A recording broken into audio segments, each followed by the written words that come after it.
two very tough acts to follow. I hope I can be slightly as entertaining.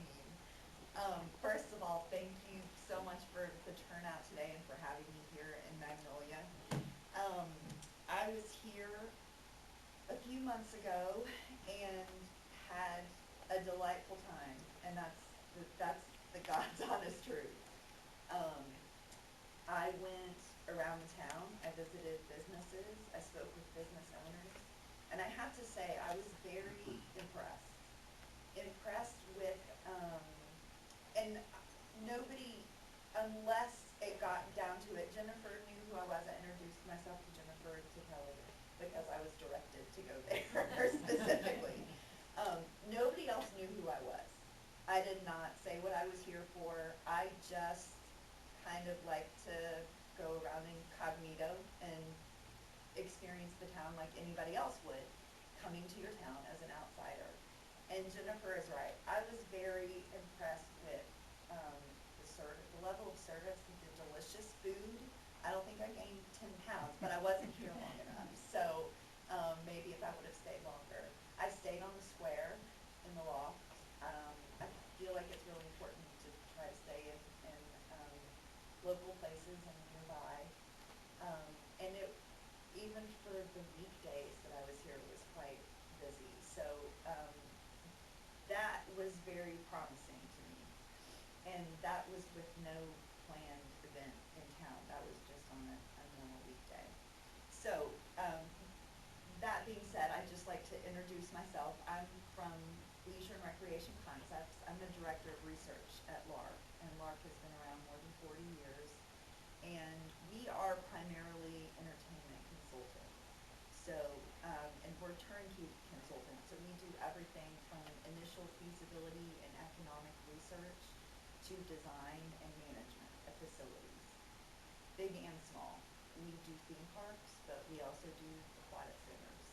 We don't limit ourselves in that way because there's big and small needs everywhere, and big and small types of entertainment. So that's really what we focus on in our company.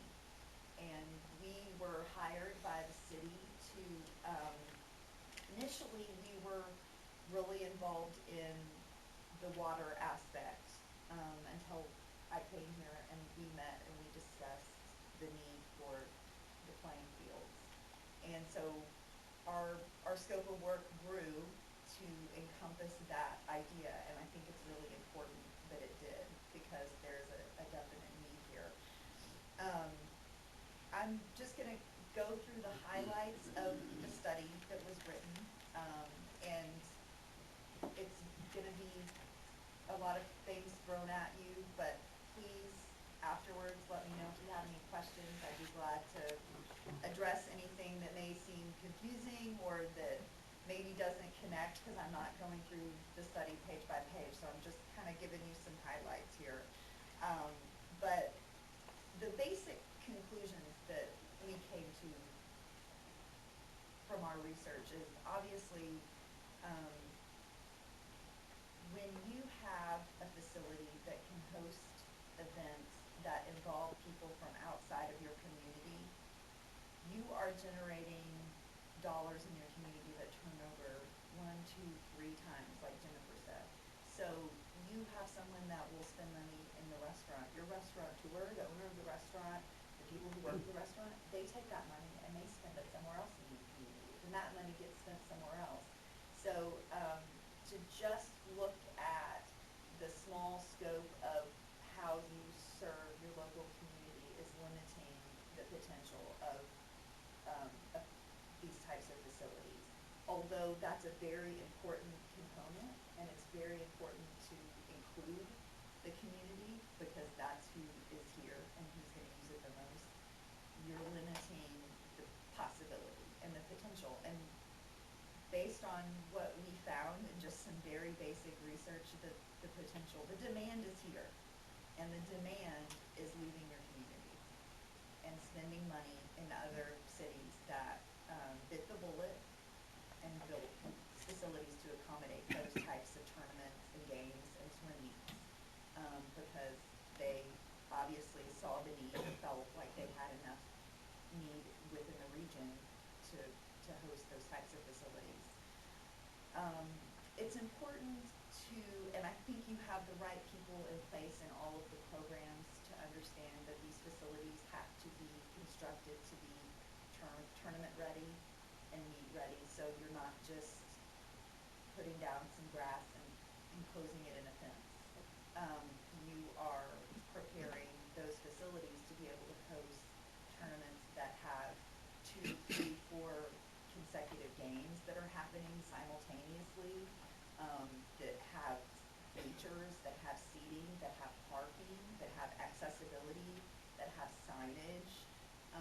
When they are constructed to those levels, you get very positive feedback and you get an increase in the number of teams and tournaments that want to be hosted here.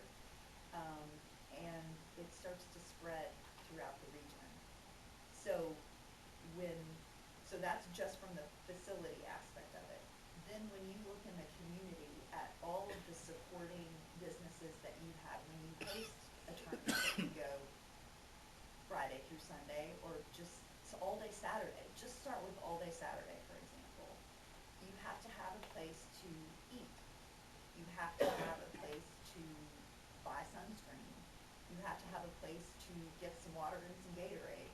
All of those things are happening just over now multiply that by, I think the average for a baseball player was 2.1 people per baseball player. So one baseball player, and that's just kid baseball players. That's not teenage baseball players. So younger kids who are participating in team sports, 2.1 per baseball player, 2.5 per softball player. So think about that. For every one participant that is coming to play, they have 2.1 or 2.5 people coming with them spending money. And that's not the only thing that you focus on, but that's a big piece of your pie that helps to support why the potential is there to build a facility. And that was actually very shocking to me. I did not realize that the audience of just the supporting players was so large. And I have a child who participates in gymnastics on the competitive level, so we go to gymnastics meets all the time. And you can never find a place to sit down. And everybody is crowded in specific areas, and if they put out 18 rows of seating, 18 rows of seating would be filled. If they put out 25 rows of seating, 25 rows of seating would be filled. It's pretty amazing the support group that follow around these children in their sporting events. We did a little bit of research on what is happening in participatory team sports in the United States as a whole. And that was also very revealing to me. The second most popular team sport activity is baseball. First is basketball. Second is baseball. And that's based on percentage of participants that play on a regular basis. That's in the 6 to 12 year range, that particular survey. It's included in the study. And that number has increased since 2011. So there was a time when those numbers were dipping, and that was partially because of accessibility to those sports. Because you don't start playing at that age, you start playing, if you're playing with your school, for example, you start playing in junior high. Well, those types of programs, exposure, kids of a younger age, exposure to those programs has grown significantly in the past, I would say past decade, but definitely in what we included in the study in the last 6 years. That number is on the rise. So when you look at the increased demand for the level of sports at age groups that don't have the potential to play for their school yet, so younger age children with an increased demand and an increased interest in sports, you start to kind of do the math and realize that it happens whether they have a place to play or not. So I think that communities who were tapped into that type of need um, try to benefit from that. And that's why you see people from your community traveling to those communities that have already constructed the facilities and they've provided for that level of play um, in areas that don't have facilities to accommodate the number of tournaments. Um, just to give you a quick idea of, in the study we looked at both components separately. So we looked at the aquatic center separate from the playing fields, and you'll see separate numbers for both of those scenarios. That's not to say that they can't be and shouldn't be developed simultaneously. That was just to give you an idea of the level of potential for both types of facilities. And we also saw the aquatic center as an added bonus when you host not just aquatic activities, but when you host other types of events, or when you hold festivals and events in the city, there is now, or would be, an attraction for people to visit, to do in their leisure time. So now they have something that they can do in addition to visiting the businesses and, going and shopping, eating in the restaurants. Now they have something more to do in the community, and that is always a factor when and I'm talking about after a few years of planning tournaments, when you start to look at tournaments on the regional and maybe national level, that is one of the things they look at in host cities.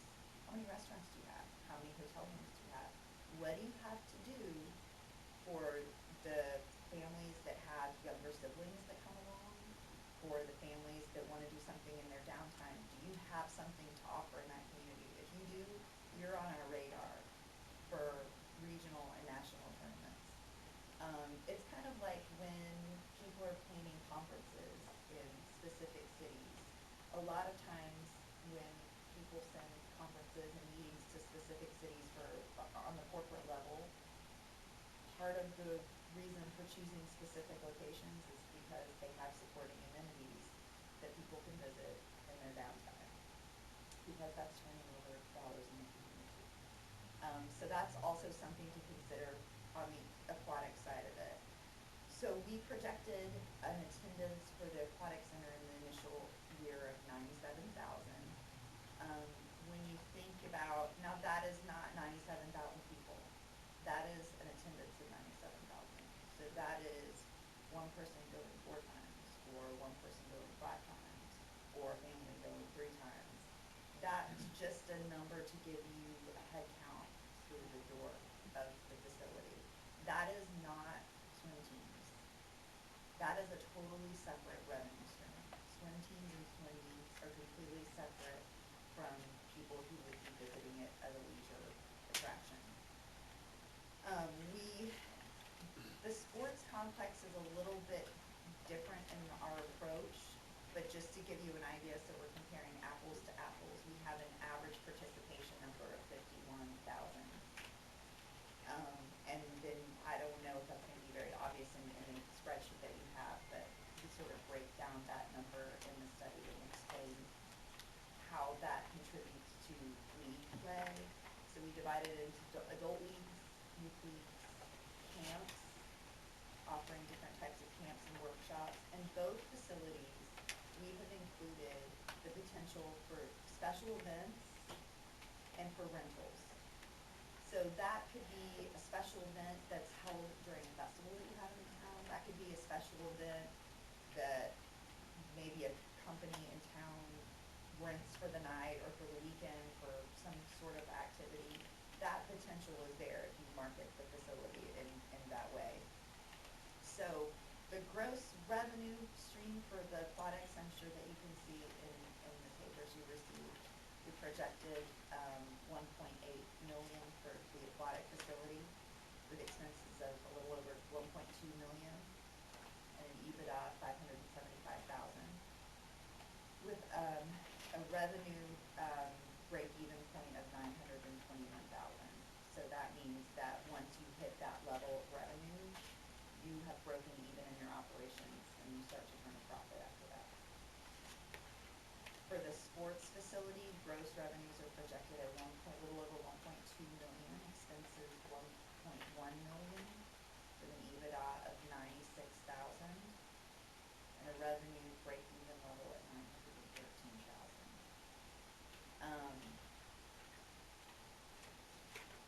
Again, I think when you see the document, it will become a little bit more obvious how we arrived at these figures. It's a little much to take initially. It's without having something to compare it to or see what other communities are doing. So I'll talk a little bit about that process so you can kind of understand that the numbers weren't pulled from the sky. But essentially that is what we do. We look at a large number of facilities in communities of similar size, how they operate, how they attract events, what level those events are, how much people are willing to spend in that community for lessons, camps, leagues, and all of that figures into how we arrive at those numbers and what we feel like the market could bear here. We're a little bit conservative in our numbers, to be honest. And I think people who are familiar with what families pay for swim meets, for doing swim team, for baseball and softball, they may feel like the numbers are a little low. And we remained conservative because I think it's really important in an introductory year of a facility to not exclude certain groups at price levels that wouldn't be affordable. So that's kind of the approach that we took. Those numbers can all be negotiated. Those aren't set in stone once you get to the design and operation phase of your facility. One of the really important pieces of research that I found so interesting was it's a national report that's put out, and it's called the State of Play Report, and it's put out by the Aspen Institute. And one of the glaring, obvious conclusions in this study is people build these facilities and they never talk to the kids. So there are teams that are designed, facilities that are designed, team play that's set up without ever talking to the children. Or even talking to parents of those children. So I'm concluding with that to let you know that that is a very important component of your design here. And I think from the beginning, for both the aquatic center and for the sports complex, that you really need to understand who's going to be using it and what they're going to use it for, and design it that way from the ground up. And that means talking to coaches, that means talking to parents, that means talking to kids, the kids who are going to use it. And we came across this one particular facility that's down in the south of Texas, and they let the kids help run the league. The kids design practices, the kids set up schedules for games, and the kids help coach. And it has been wildly successful, not necessarily monetarily, but it's brought a lot of attention to the facility, but it's also changed the perception of playing sports. So it's generated this interest in playing sports that's fun and not just competitive, and it's brought in people from the community who had never signed up for sports before. So keep that in mind too when going forward. That has a lot to do with who's going to be attracted to come to participate.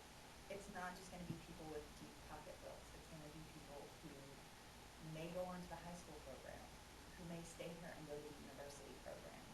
They will enrich the community that way because they felt like they got what they needed starting at day one, and they're going to stay here. I'm not saying everybody will, but that is a good way to generate a positive message that you're sending, that you are concerned about how you are retaining your future generations. So I will open it up to questions if there's any specific questions. And I like the mayor said, I'm one who wakes up in the middle of the night with questions. So please feel free to come get my business card. It has my email address on it, my office phone number. I'm readily available if you wake up tonight with any questions. Yes, sir. The very first thing that jumped out was 97,000 on the aquatic center. Explain to me that number. Sure. So what we looked at was we'll say regional, but about a 60-mile market area, and then we apply penetration rates to each market depending on what we think their participation in the facility would be. And that's how that number is derived, based on the penetration rates. Now, where do those penetration rates come from? Those come from comparable facilities. Those come from what we feel like the market could bear in terms of demand for that type of facility, and also competition. So if there are not a lot of facilities that you would be competing with, you're going to take a big portion of that market share right away if you're not competing with this aquatic center that's across the street or in the next town, etc. Does that answer your question? Yeah, but I still think it's kind of high. Sure. It's not 97,000 people. It's 97,000 times that someone walks through. So one person can come 5 times. But your numbers or your revenues have it as they are paying every time they come through. Sure. They are going to pay every time they come through. Yeah. Absolutely. If you go to Disney World 2 times in a year, you got to pay 2 times in a year. Now, I know this isn't Disney World, but Disney World yeah. once. Exactly, yeah. Most of us can't even afford to go once. Now, in your community, and we have seen this, and we've actually proposed this multiple times, offering discounts to people who live in Magnolia, offering family packages so that a family pays less. If you're paying for 4 people, you don't pay every time, you pay one time, and it's the beginning of the season. It's sort of like a season pass. And usually what we have found in that scenario is the average visitation is about 3 times per pass. That's an average. So you can price it for 3 or 4 times the admission, and you'll break even or make money there, if that helps you. Now the pass idea, that is not included in this revenue. We didn't break it down that far. It would lower the revenue? No. No. In fact, I think it has the potential to increase it. Absolutely. I want to be clear on this. Sure. Your firm is completely independent from the folks that are building this, or this is an independent study, right? Absolutely. So Yes. you have nothing at stake. No. I don't, we don't owe anyone any, Yeah. no. No reason to. They didn't hire us to say, please Yeah. tell them they need that, no. We You're were getting paid hired, either way. yes, All right. we were hired completely separate Yeah. from them. We're a separate company. Let's see if I follow. The statistics come from places that are comparable in size to Magnolia. So like populations of 12,000 that have facilities that would be like the facility that we told you we thought we might want to do. Right, so communities similar in size, similar in income levels, similar in household size, similar in age. We tried not to look at facilities that were in older market areas. We tried to look at some that had like the same median age as here in Magnolia. Obviously, when you're looking at comparable facilities, sometimes the market, it was in a larger market area, so we took that into consideration when we looked at the number of leagues or like the size of the facility. There were some sports complexes that we looked to get ideas from and see what their league play was like, and they had many more fields than what we recommended in the end.